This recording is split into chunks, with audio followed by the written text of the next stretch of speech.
boa tarde a todos.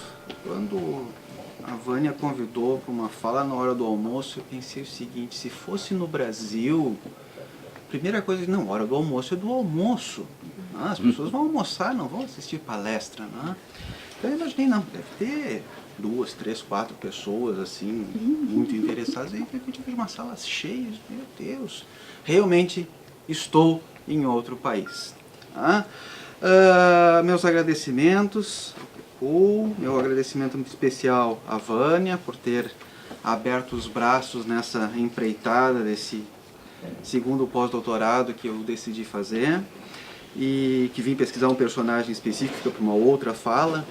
E agora eu trago para vocês uma pesquisa que é um meio com o qual eu converso, trabalho, convivo dioturnamente e epidermicamente desde 1987, foi a minha primeira experiência com jornais antigos.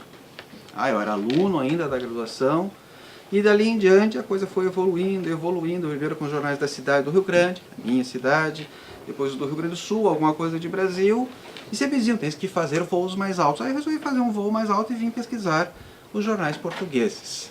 E eu vim pesquisar especificamente o momento histórico que eu mais estudo lá no Brasil, que é a proclamação da República, né? É o meu período de estudo mais acentuado lá exatamente 1868, que é a grande transição que nós temos, onde inicia realmente o processo de transição para a nova forma de governo, e mais especificamente 1889, até 1895, que é a pacificação da Revolução Federalista lá no Rio Grande do Sul. E foi isso exatamente que eu vim pesquisar aqui em Portugal, como é que a imprensa portuguesa observava isso. Claro que eu trouxe um microcosmo aqui para vocês, um apanhado bem breve, até porque por mais que vocês tenham vontade de vir aqui na hora do almoço, inevitavelmente é a hora da siesta, né? Se eu falar demais e morosamente não der algum movimento, inevitavelmente alguém pode praticar a tal da siesta. Então, para evitar isso, a ideia-chave foi o quê? Foi trazer assim, um microcosmo dessa caminhada que eu fiz, porque quando eu vim a minha ideia era trabalhar com a imprensa de Lisboa. Só que aí o tempo deu muito bem, aí eu comecei a trabalhar com a imprensa também do Porto, aí a de Coimbra, aí eu peguei toda a imprensa portuguesa, porque o tempo foi propiciando, e eu sou muito rápido realmente em pesquisa, sou muito afincado, eu entro na biblioteca às 9h30, só saio de lá na hora que fecha. Para vocês ficarem mais acordados, ainda só uma piada. Quando chegou o meio da pesquisa, o responsável pelo setor lá da biblioteca me chamou no canto e disse: olha, não dá para o senhor diminuir um pouco o ritmo, porque o pessoal lá embaixo não está dando E eu, como brasileiro, fiquei bastante orgulhoso, porque normalmente o brasileiro tem aquela fama, aquela índole, né, de malemolente, de malevolente às vezes, né, de malandro, usando uma expressão mais clara, né? Pô, ali, tô trabalhando bastante mesmo. Mas isso foi só uma piada para alegrar o ambiente. Vamos ao que interessa, vamos ao conteúdo. A República Brasileira na imprensa portuguesa. Como eu falei a vocês, eu trabalhei a imprensa como um todo. Eu trouxe aqui para vocês apenas 2 destes microcosmos. Um que é o que a gente pode chamar de grande imprensa, a imprensa diária, e depois um outro que é a pequena imprensa, principalmente calcado na caricatura. Basicamente, aquilo que se tratou na imprensa sobre a proclamação da República Brasileira em termos dos jornais diários foi um grande debate entre os jornais que eram republicanos e os jornais que eram monarquistas. Foi aquilo que eu chamei de visão espelhada. Na verdade, os portugueses olhavam e comentavam o Brasil, mas era como se tivesse um espelho e eles estivessem olhando e comentando a respeito de si mesmos.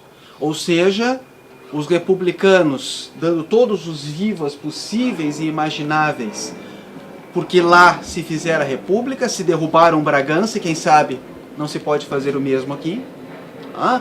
E os monarquistas, os folhas monarquistas, ao contrário, dizendo que a hecatombe acontecera. Como o povo brasileiro tivera a coragem de apunhalar um imperador magnânimo como Pedro II. Claro que eu estou generalizando, mas a ideia geral é essa. Apenas trouxe para você aqui 2 destes, dos mais conhecidos, não é? O Século Republicano e o Diário Ilustrado Monarquista. O Século, assim como a Vanguarda, vários outros jornais, virou uma festa republicana. Tá? As edições eram, eu estou tentando me virar para todo mundo, mas está complicado. As edições eram assim, praticamente inteiras, era a página inteira, a primeira, às vezes a segunda inteira, e às vezes entrando até no espaço dos anúncios, que é uma coisa difícil de acontecer. Por quê? Porque era o grande momento de se fazer a tal da propaganda republicana. Tá? Então o que se dizia em linhas gerais, eu não vou ficar lendo todos os textos, até por causa do nosso tempo, né, é que finalmente o Brasil deixara de ser um corpo estranho na América. Que era o grande argumento, porque o Brasil realmente era o único império. O México também teve uma monarquia logo no início, mas não durou, vocês sabem. Então o Brasil era a única monarquia existente na América. Então a imprensa republicana ela vai bater com muita firmeza nessa questão. E sempre dizendo o seguinte, olha, os brasileiros ou os portugueses de lá fizeram a república. Será que nós não vamos ter esta mesma capacidade dos portugueses da América de ir no mesmo sentido, de fazer exatamente a mesma coisa? Se se fundou lá, se o regime democrático chegou lá, e realmente a confusão era muito grande, se olhava para a república, não, a república é a democracia.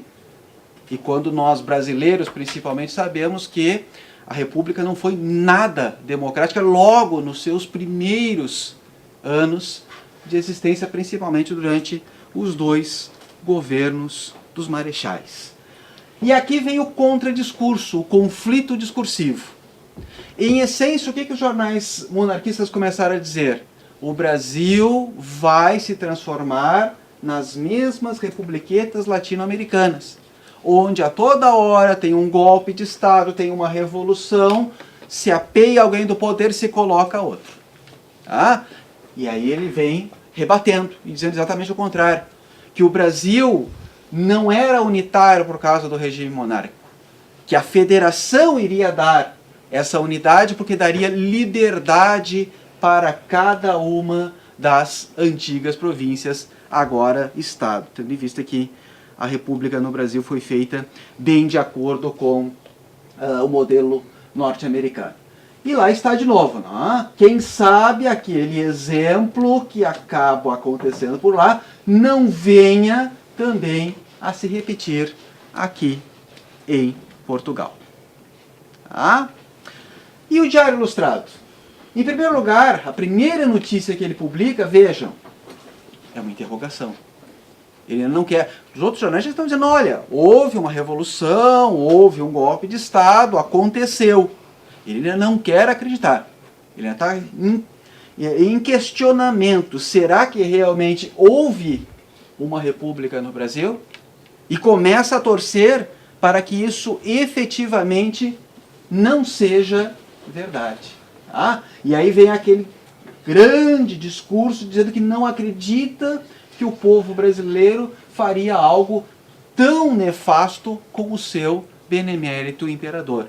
Alguns até reconhecem, olha, quem sabe com a morte de Pedro II pudesse vir a república, mas não ainda durante a existência do próprio. Claro, tem que manter uma certa linha no discurso. Por quê? Porque tem que evitar os futuros, os possíveis, melhor dizendo, conflitos internacionais que vão acabar acontecendo. O Brasil vai acabar rompendo relações com Portugal em 1894. Então eu sempre dizia, olha, nós não temos nada a ver com a forma de governo do Brasil, mas temos direito a opinar. E a nossa opinião é que a melhor forma de governo é exatamente a forma monárquica. E o Diário ele fez assim uma enorme, uma cobertura muito maior do que a posse dos novos governos republicanos, da saída do Brasil e da chegada em Portugal do governante apeado do poder, a chegada da família real brasileira. Aí a própria família. E é claro, também há o olhar do espelho. Ele vai começar a cobrar tudo o que está acontecendo lá no Brasil, de ruim, vai ser apontado. E aqui ele falando republicanos originais, porque ele está dizendo que os republicanos daqui dizem que os jornais monarquistas não deveriam falar mal da república no Brasil. Por quê? porque a colônia portuguesa no Brasil, que era realmente muito numerosa, poderia sofrer algum malefício. E aí ele vai argumentar muito claramente, vem cá, que liberdade é essa? Eles não falam em nome da democracia, tá? E afinal, quem são esses republicanos? Quem são esses jacobinos que fizeram a república lá e que tanto querem fazer aqui e que não dão a liberdade de expressão? Tá? E aí ele exatamente conclui, né, dizendo, olha, vendo os republicanos de lá, é que a gente pode compreender os republicanos daqui. Claro que há também aqueles jornais de tendência bem mais noticiosa. Sabemos que nenhum jornal ele é completamente imparcial, mas tentam manter, acima de tudo, a linha da informação. Tá? O mais conhecido é o próprio Diário de Notícias, um dos jornais mais tradicionais de Portugal, que vocês conhecem bem, e lá vai estar ele dizendo que nós não interferimos, nós não temos as informações devidas, nós só vamos informar se essas informações forem fidedignas. Nós só nos atemos à descrição dos fatos. Pelo menos eles fazem uma força muito grande para dizer isso. Até porque realmente está pegando fogo. Republicanos e monarquistas estão se engalfinhando nesse momento. E os noticiosos tentam entrar como uma terceira via de informação. Um outro noticioso ilustrado, esse aqui não é imprensa diária, não, mas é o Ocidente, que também é um jornal extremamente conhecido aqui, um jornal ilustrado, não? Dizia, não cumpre a nós entrarmos na apreciação das causas que determinaram a mudança de governo no Brasil. Portanto, nós não vamos analisar, nós só vamos descrever. E aí toma todo o cuidado. Mostra um lado da moeda, que é o novo governo provisório, mas ao mesmo tempo mostra a partida da família imperial brasileira e a própria. E aqui mostra uma figura clássica, não é, do que seria a proclamação da República no Brasil. Mas e a pequena imprensa? O discurso da pequena imprensa ele é bem mais palatável, não é? Ele é bem mais gostoso para ler, para analisar, para estudar e para apresentar. E desta pequena imprensa, eu trouxe para vocês os caricatos. Tá? Eu sei, eu defendo muito quando eu trabalho com os meus alunos que só se trabalha a história através da imprensa, tendo a história da imprensa, ou seja, mostrando qual foi o breve histórico de cada um desses jornais.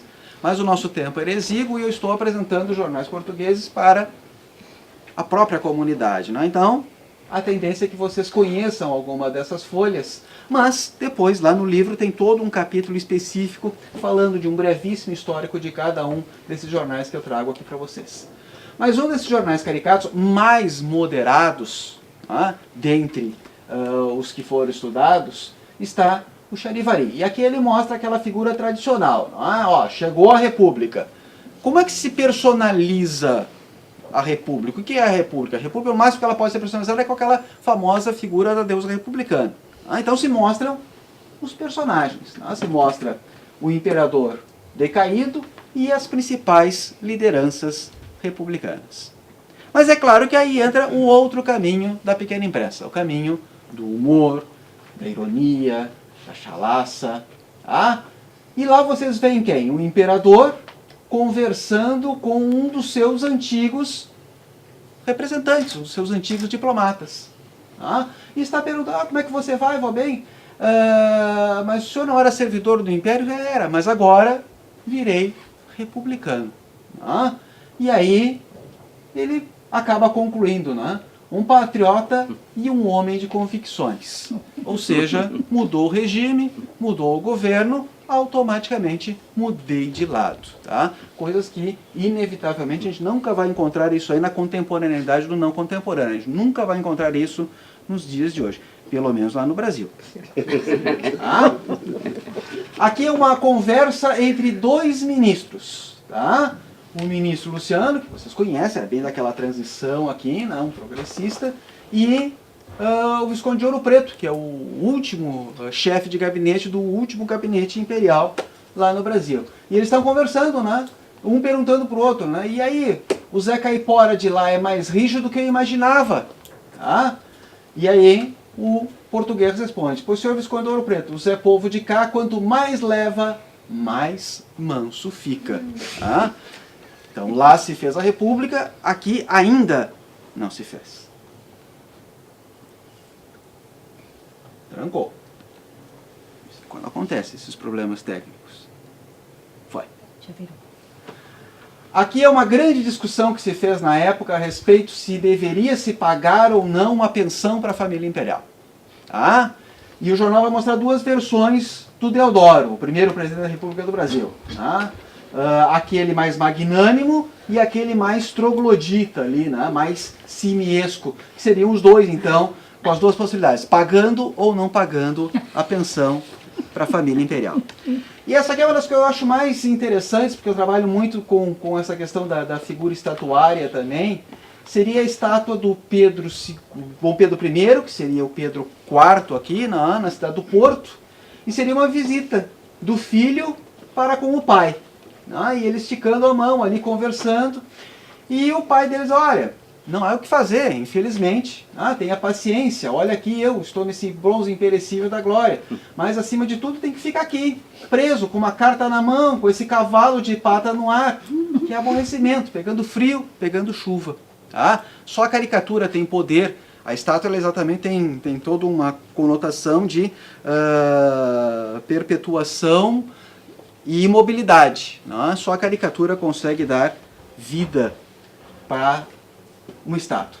E essa aqui eu também considero uma das mais significativas. Tá? Nós temos os dois soberanos, um soberano que acabara de ascender, tá? E um soberano que perdera sua coroa. Então vejam que a coroa está caindo ali, e ele está sobre o rei português, está sobre um marchote de luz viva, tá?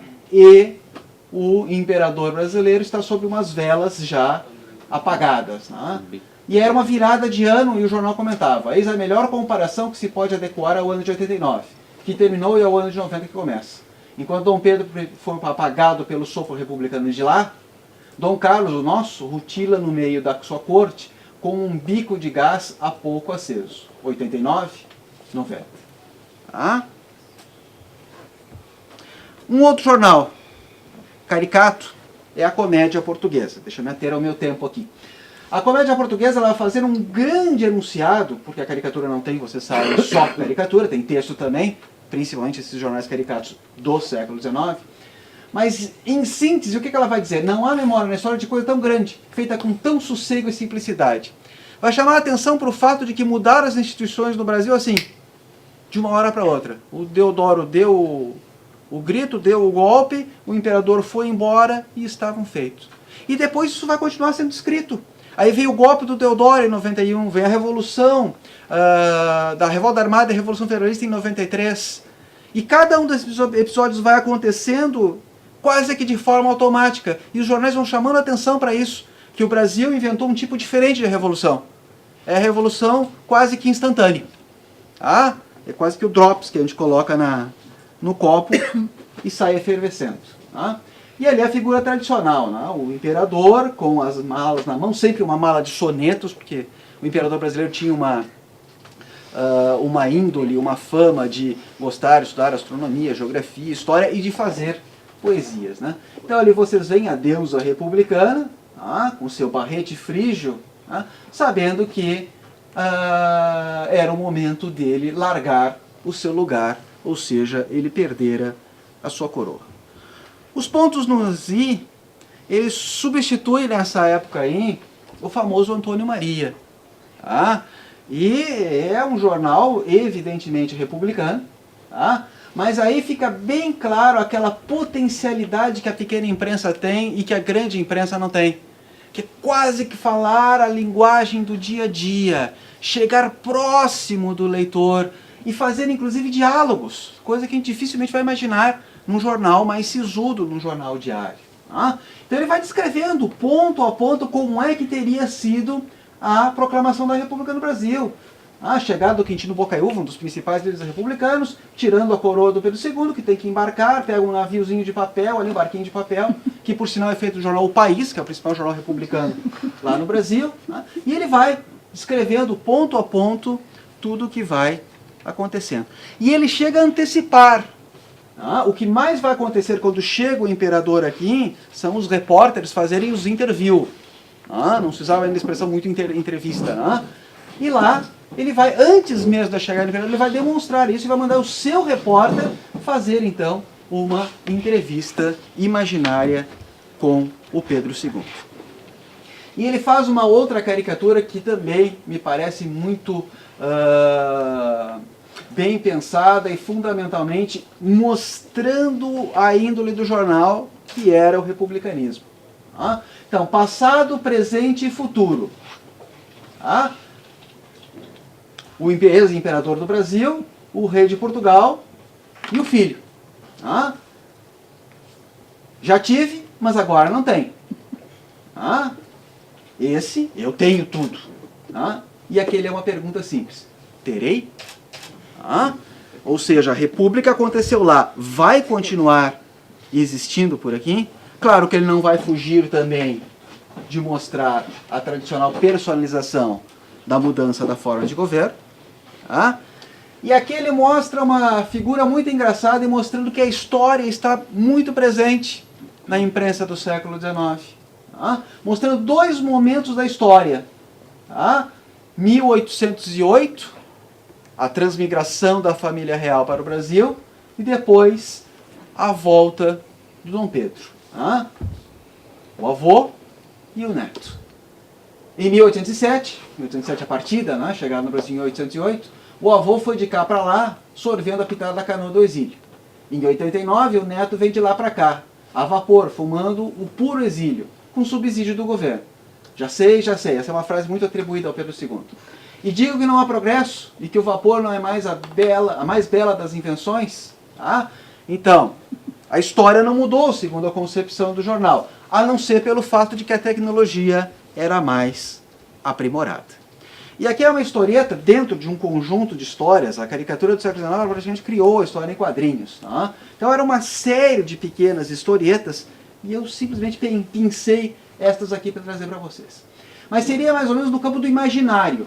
Um sonho que Pedro II tivera durante a viagem em direção a Portugal. E ele sonhara que tinha soltado uma pomba em direção ao Brasil. O imperador, já no mar, colocou uma mensagem num pombo-correio em direção ao Brasil, entretanto, na concepção do pensamento da imperatriz, tal ato não teve um bom termo. Ao chegar o animal em terras brasileiras, o que aconteceu? O pombo chegou e o governo provisório simplesmente resolveu cortar a cabeça do pombo e transformar o peito do pombo numa bela de uma sopa, de uma canja. E é claro que, como tudo na época, se dava um nome. Então a canja virou a canja dos Estados Unidos do Brasil.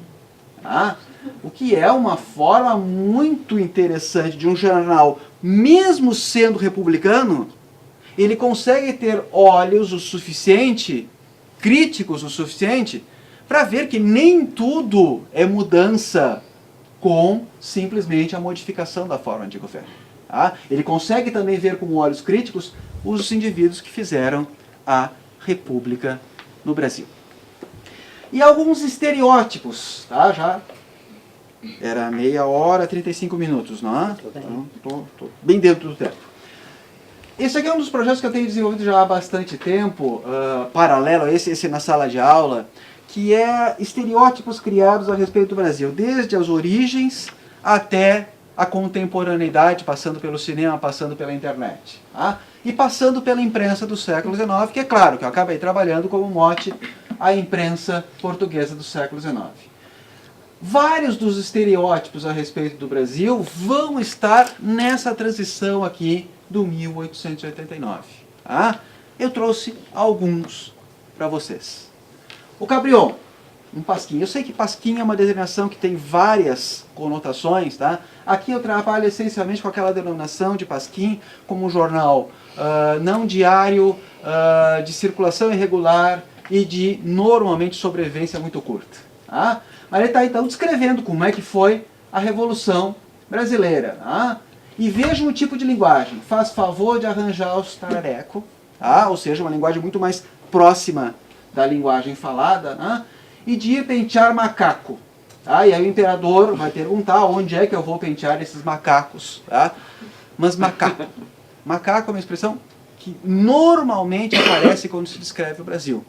Desde as origens lá, aquela ideia de que o Brasil é um país onde a floresta está logo ali do lado e que, portanto, as onças, os macacos e os papagaios estão coabitando. Tá? Isso não é uma coisa que é tão longe.